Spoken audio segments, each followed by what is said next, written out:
My parents bought my sister a house, but gave me the documents for the payment. So here it is. I'm Emma Davidson, 32, a CPA living in Chicago, and I grew up knowing exactly where I stood in my family, somewhere between a forgotten side table and a utility closet. I have a younger sister, Lily, who somehow ended up the centerpiece of every room. She could sneeze at the dinner table, and my mom would talk about it like it was an aria at the opera. Meanwhile, I could be setting the house on fire trying to cook dinner, and no one would blink. Growing up, the favoritism wasn't even subtle. Birthdays were my first clue. My 8th birthday was a homemade cake and a secondhand Barbie wrapped in grocery store paper. Cute, right? Lily's 8th birthday was a pony ride, a bounce house, and a cake so big it needed its own table. My parents, Brenda and Kenneth, didn't even pretend to balance the scales. They'd shrug and say, Lily's just more spirited, like being bubbly entitled her to a larger slice of the budget and everyone's attention. By the time I was in high school, it was already clear that I'd have to hustle for every dime. I worked part-time at a Walgreens while balancing AP classes just so I could save for college applications, let alone tuition. Brenda once said during dinner that she thought it built character. Meanwhile, Lily was busy changing majors like outfits at a sample sale, and each new tuition deposit came straight out of our parents' account like it was Monopoly money. I remember coming home one Thanksgiving during my sophomore year at DePaul. I was working 2 campus jobs, one in the library and another in the bursar's office, just to afford groceries and bus fare. Lily was on her 3rd college, having just decided that interior design didn't resonate with her truth, and she was now going to study social entrepreneurship at a private university in California. Brenda beamed like Lily had announced she was curing cancer. I asked if I could get help paying for my next semester's books. Kenneth didn't even look up from the football game. He just grunted and said, "Didn't you say you got that scholarship?" "Yeah, I did.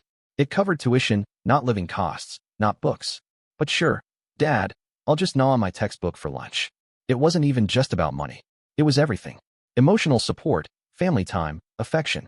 When Lily got her driver's license, she crashed our parents' new SUV within a month. No consequences. Brenda called it a learning moment. When I got mine, I had to buy my own car with savings from my summer job. A beat-up 2002 Corolla with a leaky sunroof. I was expected to drive Lily to soccer practice in that car, while she complained about the smell of the upholstery. As we got older, I thought maybe things would level out. Maybe when we were adults, our parents would see us more evenly. But no, Lily had a flair for drama, and Brenda soaked it up like it was daytime TV. Lily moved to Los Angeles and couldn't keep a job for more than 6 months. Every time she called home, there was some new crisis. Bad landlord, misunderstood boss, mean boyfriend. Brenda and Kenneth were on every call, wiring money like it was a hotline. Meanwhile, I was back in Chicago, working long hours in a firm during tax season, dealing with high-stress clients, and just trying to build something. I bought my first condo when I was 29. Not huge, but it was mine. I didn't even tell them about it until after the papers were signed, because I knew what would happen. Brenda's response when I showed her pictures? "It's a little cold.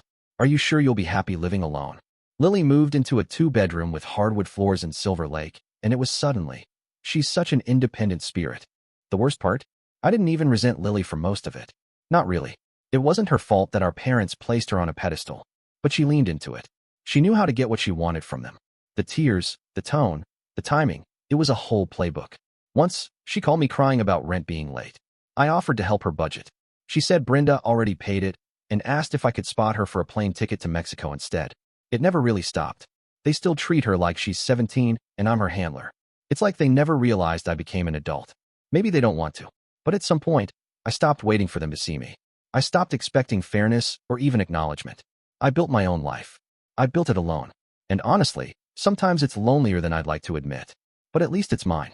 It started in a cramped 2-bedroom apartment in Logan Square, the kind of place where you could hear the upstairs neighbor's footsteps like they were rehearsing for a tap dancing recital, and the radiator clanked like it was trying to warn us of a coming apocalypse.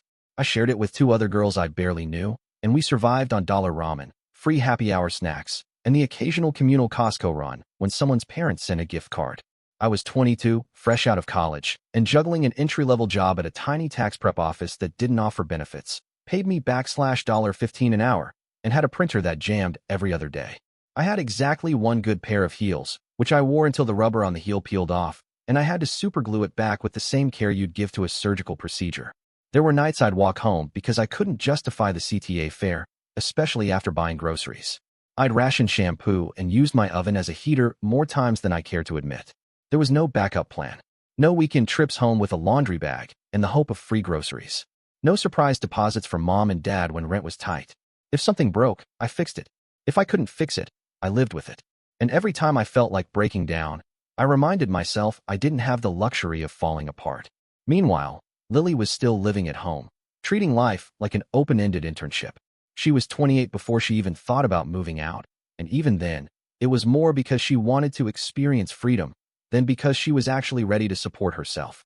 She'd bounce between temp gigs and creative pursuits, which usually meant signing up for workshops she never finished or working at boutiques that closed before her third paycheck cleared. Every few months, she dramatically quit a job because her manager didn't get her vision or because the vibe was toxic. And every single time, she'd come home, dump her clothes in the laundry room, and act like she was owed a medal for surviving the outside world for a quarter of a year. My parents always had her back. Kenneth would grumble about the economy and how corporate types didn't appreciate someone like Lily, while Brenda would fuss over her like she was recovering from surgery rather than just avoiding adulthood. They'd co-sign her leases when she briefly moved out and cover the penalties when she broke them early. They paid off her credit cards when she forgot about due dates, and Brenda once drove across the city to hand-deliver Lily's passport because she booked a last-minute flight and didn't check her documents. That same year, I had a root canal and maxed out my own insurance trying to cover the out-of-pocket costs. I remember coming home from work one night, absolutely exhausted, after pulling back-to-back 12-hour days during tax season. I hadn't eaten anything since lunch and was nursing the kind of tension headache that made the lights in my kitchen feel like interrogation bulbs. I called Brenda, hoping to vent, maybe hear a little encouragement. She answered on the third ring, voice cheerful and light. She and Lily were having mani pedis at this new spa downtown. I didn't even get past, "Hi, Mom," before she launched into how Lily was finally taking time for herself, how proud she was of her resilience, and how I should do something fun for a change too. I stood there in my kitchen, still in my polyester work pants, holding a reheated slice of pizza, listening to them laugh over the phone like I was the guest star in a sitcom I never signed up for. But I kept going. I took night courses to get my CPA certification. I studied in coffee shops with busted outlets and dodgy Wi-Fi, surrounded by college kids who complained about midterms like their lives depended on it. I didn't date much. I didn't travel. Every dollar went into debt repayment, savings, or professional development. My social life was mostly work friends and the occasional drink on a Friday night, followed by catching up on emails. I bought my first real couch 2 years after I moved into my own place. Not because I couldn't afford it, but because I'd convinced myself that being comfortable was a luxury I hadn't earned yet. By the time I hit 30, I'd paid off all my student loans, was working a job that came with a decent salary, and had a small but respectable emergency fund. I had my own apartment, nothing fancy, but clean and quiet with enough space to stretch out on weekends and actually enjoy the silence. No roommates. No hand-me-down dishes. Just me and a piece I bought with years of grinding. Lily, at that point, had just started a new consulting venture with a friend from yoga. They made a logo, launched an Instagram, and never made it to a second client. Brenda praised her entrepreneurial spirit like she'd founded Amazon. When I landed a promotion at work and mentioned it during dinner, Kenneth nodded and said, "Good for you, Em." Then he turned to Lily and asked if she'd thought more about that dog-walking app idea she had last summer. I wish I could say I was numb to it by then, that I didn't care. But every now and then, it still hit. Like the time Lily called me in tears because her laptop crashed and she didn't know how she'd keep her hustle alive. She asked if I could help her buy a new one, said I had that CPA money now. I told her no, not because I was being petty, because I had to say no to myself for years. And if she never learned how to earn what she wanted, then she'd never learn how to keep it. But that's the difference between us. I earned my independence like a soldier earns stripes, painfully, piece by piece. Lily was just handed it like a gift she didn't have to unwrap. It was a Tuesday, the kind of forgettable mid-April evening where the only thing I had planned was reheating leftover lentil soup and catching up on client audits I didn't have the energy to face during business hours. I was sorting through my mail, mostly junk and bills, when I saw the envelope. Thick, certified, from a mortgage lender I didn't recognize. The kind of envelope that feels heavier than it should, like it's holding more than just paper. My name was printed clearly across the front. Emma Davidson. My correct address. No obvious red flags at first glance, but something about it made my stomach tighten. I opened it while standing over the sink, still in my work slacks and shoes, keys dangling from my wrist. Inside were over 20 pages of dense legal text. Fixed rate, 30-year mortgage. /$460,000 principal. Property address in Oak Brook, suburbs I hadn't set foot in since high school field trips. My name was all over it. Borrower, Emma L. Davidson. Signatures in the right places. Initials on the bottom corners. Interest rate, terms, closing date. It wasn't a pre-approval offer. This was real. Finalized. Legit. At first, I thought maybe it was one of those scams.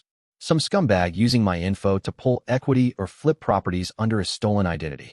My chest tightened, and I flipped through the pages again, trying to understand how my name was on documents I'd never seen before. The property wasn't even familiar.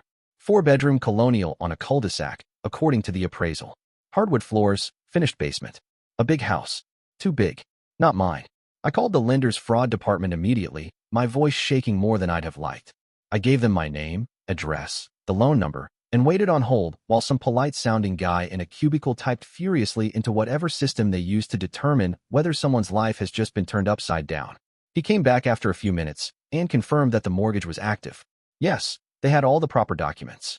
No, there didn't seem to be any red flags internally. Yes, I was listed as the primary borrower. I must have sounded hysterical because the guy started reading off the steps for reporting identity theft before I even asked. I wrote everything down in a shaky scrawl on the back of a takeout menu. File a police report. Freeze your credit. Contact the credit bureaus. Monitor activity. The list went on. I didn't hear most of it. My brain was already 10 steps ahead, picturing courtrooms, lawsuits, ruined credit. Everything I'd built over the last decade collapsing because someone used my name without asking. And then the next morning, just as I was about to leave for work, my phone buzzed. Brenda, my mother. I almost didn't pick up. Something in me hesitated. I stood in the kitchen, coffee untouched, hand trembling around the phone. I answered. Her voice was breezy, almost cheerful, like nothing in the world was wrong.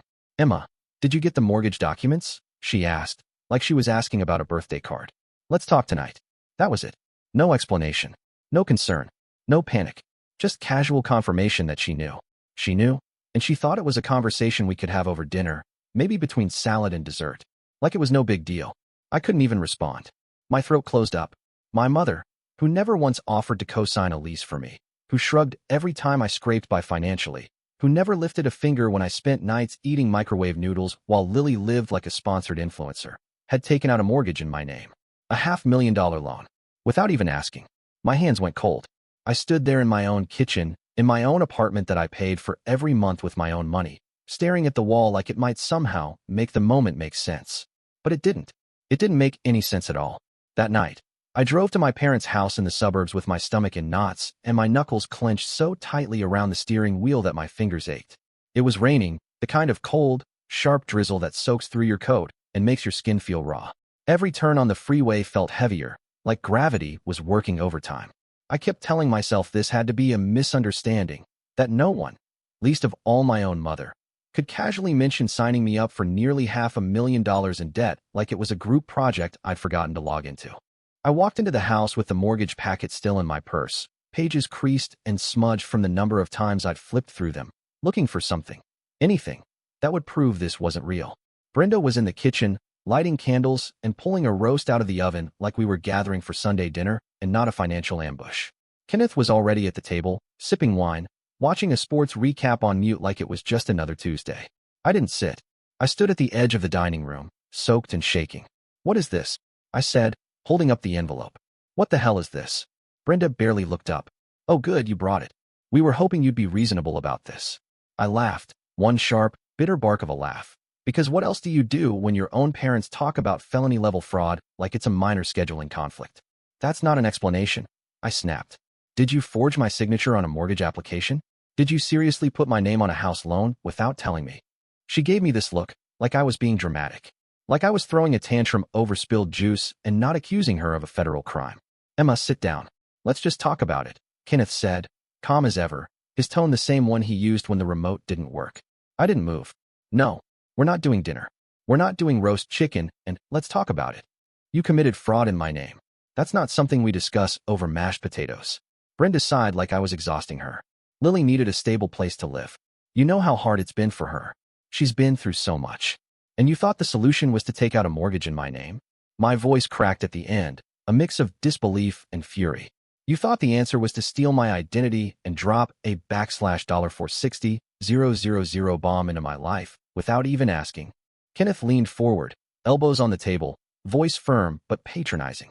It's not stealing. You earn good money. You're stable. This isn't going to break you. And what if it does? I shot back. What if this tanks my credit, ruins my job prospects, gets me investigated by the IRS? You didn't even give me the courtesy of a phone call before you signed away my financial future. Brenda finally put down her fork. Emma, don't be so dramatic. We didn't think you'd mind. You don't even like the suburbs. It's just paperwork. Just paperwork. Like legal documents don't come with consequences. Like they hadn't scribbled my name across 20 different pages and handed Lily a house like it was a graduation gift. You think I don't mind being saddled with a 30-year mortgage for a house I've never seen? I asked, my voice rising. You think I'm okay with being legally responsible for something I had no part in? Do you even hear yourselves? Brenda's tone turned tight. You're overreacting. You're always so sensitive when it comes to Lily. Why can't you just help your sister? Help her. I could feel heat crawling up my neck. Help her like I helped myself? By working until my fingers bled, by living off ramen and dollar coffee while she floated from hobby to hobby, never paying rent, never holding down a job. She's not like you. Brenda snapped, her voice suddenly sharp. She doesn't have your strength. You've always had it easier. That stopped me cold. Easier, I repeated. You think I've had it easy because I didn't need to be bailed out of every mistake I made? Because I figured out how to survive without stealing from my own daughter. Kenneth stood up now too, his wineglass forgotten. This is family. Sometimes you do things for each other. You're being incredibly selfish. I stared at him. The man who once told me I should be proud of how far I'd come, now accusing me of selfishness because I wasn't willing to let them destroy everything I'd worked for. My jaw clenched so tight I felt it pop. You didn't do this for family, I said slowly. You did this because you knew I'd say no. And instead of respecting that, you lied. You forged my name. You stole from me. And now you want me to sit here and eat dinner like it's all fine. Brenda stood up too, tears brimming, and I could feel the shift, the emotional play beginning. We didn't mean to hurt you. We just didn't know what else to do. Lily's always struggled, and you. I'm done, I said, cutting her off. I don't care what her struggle is. You had no right. No right at all. And just like that, the room felt suffocating. The food on the table might as well have been plastic. I turned and walked out before they could say anything else. I didn't even grab my coat. I just needed to get out before I said something I couldn't take back. Or maybe before I did something that finally made them realize just how deep they'd cut. The next morning, after a night of pacing my apartment and scrolling through the same mortgage documents until the print blurred together, I sent a single text to an old college friend named Erica, who had gone into law school while I went down the accounting path. We hadn't spoken much lately, but she was sharp, practical, and the kind of person who didn't flinch when things got messy. I didn't know what I was hoping for. Maybe just someone to tell me I wasn't crazy, but when I told her what happened, she didn't hesitate. She gave me the number of a legal aid group she worked with on pro bono cases and said to call immediately. They specialized in fraud and financial abuse. By Friday afternoon, I was sitting across from a volunteer attorney named Maureen in a dingy little office with filing cabinets older than I was and the constant hum of a bad fluorescent bulb. She wore cardigans like armor and asked questions like she'd already seen this story 100 times. When I slid the mortgage packet across the desk and explained the forged signature, the forged initials, the casual admittance over the phone, she didn't blink. She just asked for copies of every message, every email, every voicemail. I forwarded everything. The text from Brenda. It was the only way. Emma, please understand. The call log. The voicemail saved on my phone where Kenneth said, "You're overreacting. It's done now. All of it." Maureen gave a slow nod and said one word. Classic. Within 2 weeks, I'd filed an official fraud claim. Certified letters were sent. Not just to the mortgage company, but to Brenda and Kenneth directly. Registered. With tracking. The kind that require a signature, the kind you can't ignore. The letter spelled it out in precise legal language. I was not involved in the purchase of the Oak Brook property. The signatures were forged. I had never authorized the use of my personal information, and any financial liability associated with the mortgage would be contested to the full extent of the law. I thought maybe that would be the end of it. Maybe they'd finally realize how far they'd gone and back down. But of course, they didn't. 3 weeks later, I got served at work. A process server in a cheap suit handed me an envelope while I was eating a sandwich at my desk. The office went silent. The lawsuit inside was from my parents. Brenda and Kenneth Davidson were suing me for the full value of the house. Every penny of the $460,000 mortgage, on the basis of what their lawyer described as an unwritten family agreement. According to the claim, I had agreed, verbally and implicitly, to provide financial assistance to Lily, and the mortgage had been undertaken with my full emotional and implied consent. I read the pages in silence. I didn't cry. I didn't scream. I just sat there, numb, rereading the phrase implied consent over and over again until the words stopped meaning anything. They were actually trying to pin this on me, to paint themselves as victims. My own parents. People who had watched me claw my way out of debt, who knew exactly how hard I worked for every inch of financial freedom I had. I called Maureen, barely able to get the words out, and she didn't miss a beat. "We're going to fight this," she said, calm and steady.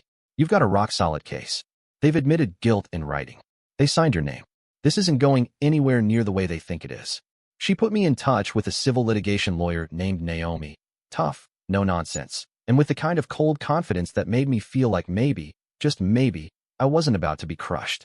Naomi read through everything with a red pen, marking every line, every contradiction, every lie.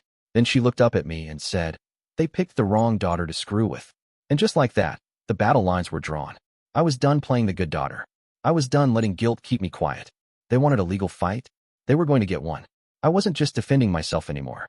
I was burning the whole rotten system they'd built on favoritism, manipulation, and stolen sacrifices right down to the foundation.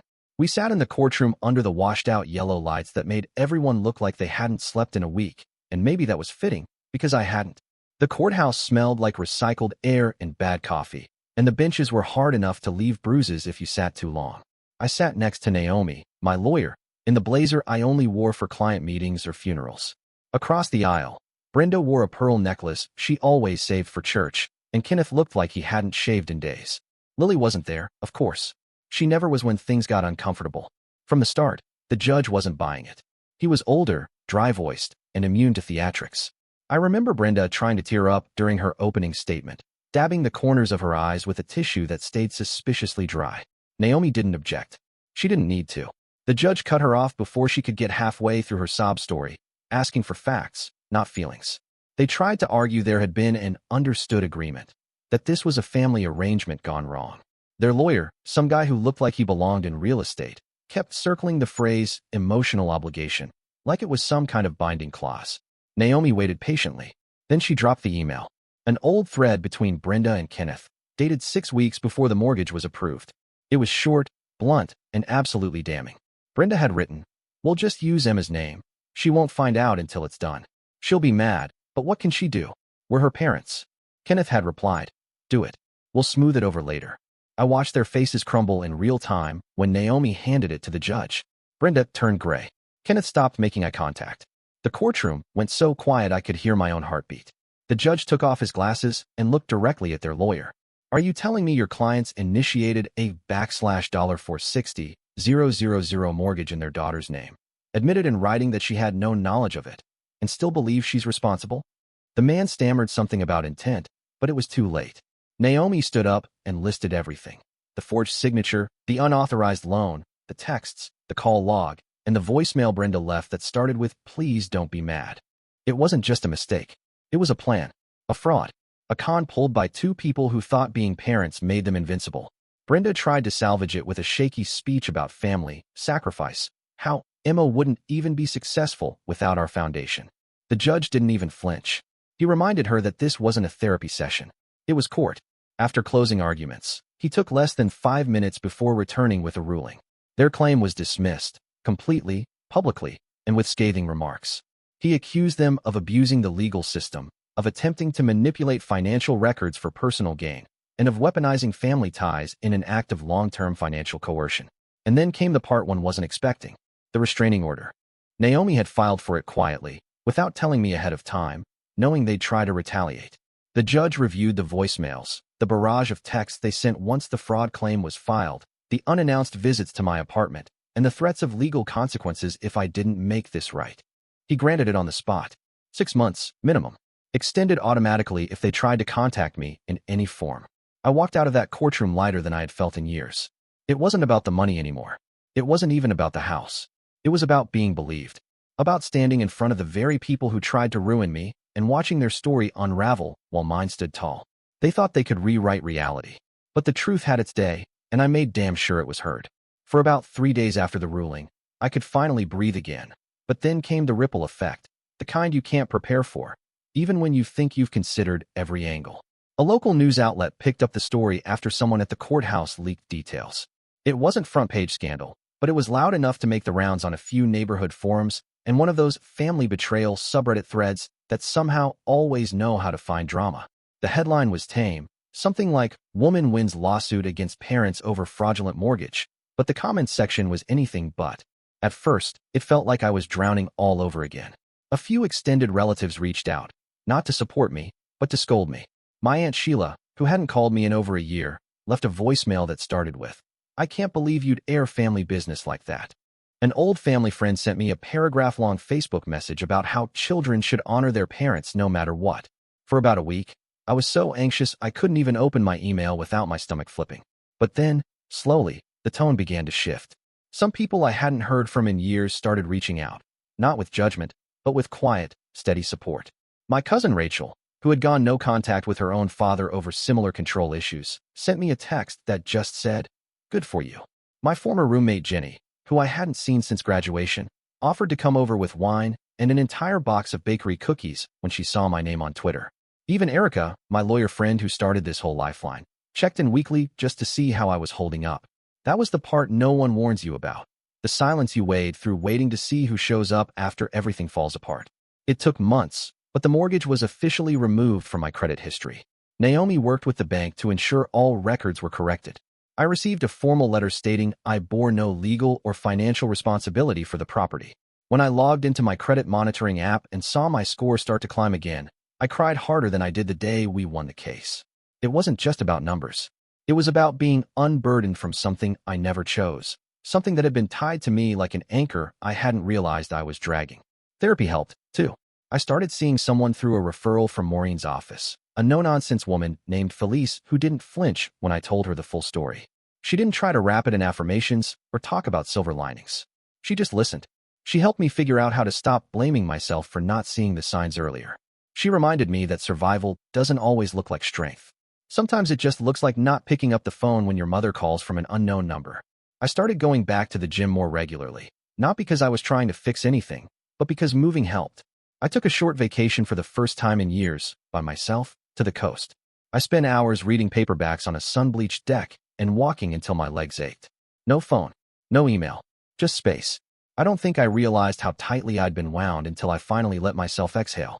My relationship with my parents, if you could call it that anymore, never recovered. After the restraining order was extended, they stopped trying to reach out directly. I heard through Rachel that Lily had moved into the house full-time. No job, no mortgage, just an inheritance she didn't earn, sitting on a foundation of forged documents and burned bridges. I didn't care. I let them have it. Let them believe whatever story they needed to tell themselves to sleep at night. I had no space left for their version of the truth. What mattered was that I had space now, for myself, for peace, for nights without anxiety gnawing at the base of my skull. I'd spent my entire life trying to earn their approval, thinking that if I just did enough, achieved enough, maybe they'd see me. But the courtroom stripped that illusion bare. And somehow, in losing them, I found myself again. Not as their daughter, not as Lily's shadow, just as me, Emma Davidson.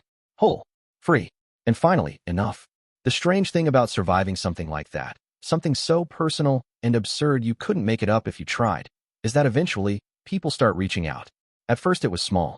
A coworker I barely knew emailed me a long message late one night about how her parents had racked up $30,000 in credit card debt under her name before she was even old enough to legally rent a car. She said reading about my case helped her realize she wasn't crazy or ungrateful or selfish. She wasn't alone. Then there were more. A former client's daughter, an old friend from college, a barista I used to chat with on my way to work. All of them with different stories, but the same underlying damage. People whose boundaries were bulldozed in the name of family. People who were told that love meant silence, and silence meant loyalty. People like me. So I started speaking. First, it was one small financial literacy seminar for young professionals. Then a legal clinic asked if I'd share my story as part of a panel on family-related financial fraud. Eventually, I was invited to talk at nonprofit events, college orientations, even webinars. I didn't try to be inspiring. I just told the truth. I showed them the court documents, the emails, the text messages. I talked about the weight of being the responsible one, the good one, the one who was never allowed to say no without being labeled the villain. And people listened. They stayed after. They emailed. They cried. They thanked me. And somehow, in being useful to someone else's recovery, mine started to feel a little more complete. A year after the restraining order was issued, Lily reached out.